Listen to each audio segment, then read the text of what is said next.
Assalamualaikum warahmatullahi wabarakatuh. Perkenalkan, nama saya Melisa, program studi biologi semester 5 Fakultas FMIPA Kesehatan Universitas Muhammadiyah Riau.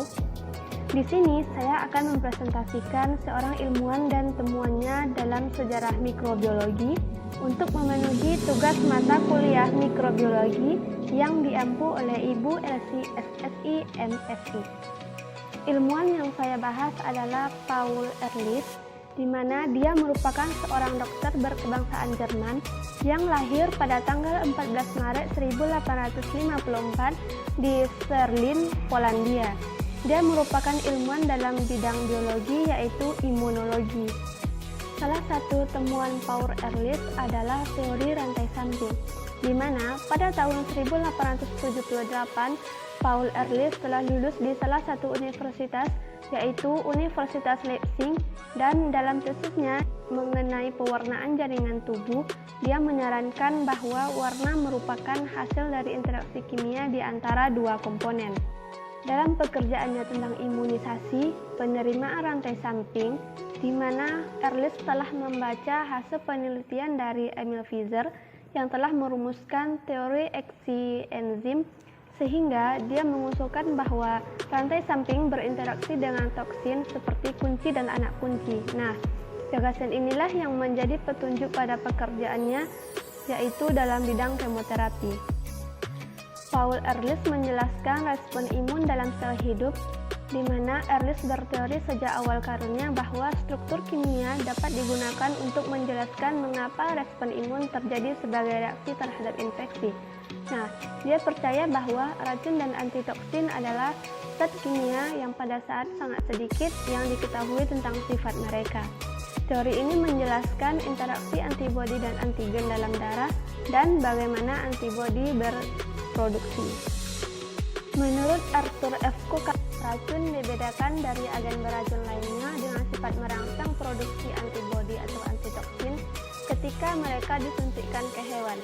Sementara, sebelum studi tentang racun kobra, tidak ada yang diketahui mengenai mekanisme tindakan racun.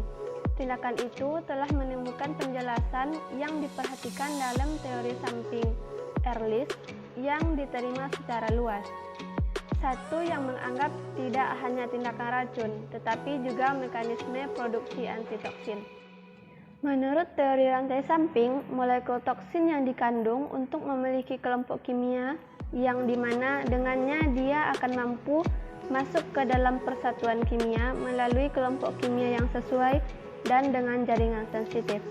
Kelompok penyatuan molekul toksin dinamakan dengan kelompok Hauptopfer dan kelompok sel yang rentan disebut reseptor.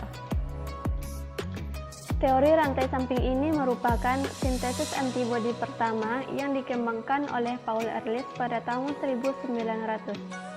Meskipun menguraikan secara rinci, fitur penting dari teori ini adalah sel-sel sistem kekebalan tubuh memiliki kemampuan genetik untuk bereaksi terhadap semua antigen yang diketahui, dan bahwa setiap sel di permukaan beruang reseptor dengan permukaan rantai samping Hauptopfer. Pada kombinasi dengan antigen, rantai samping akan dibuang ke sirkulasi dan reseptor baru akan menggantikannya ke yang lama. Reseptor buangan ini mewakili molekul antibodi dalam sirkulasi. Meskipun jauh lebih kompleks daripada penjelasan ini, pentingnya teori ini dalam jumlah penelitian yang dirangsang untuk mencoba membantahnya.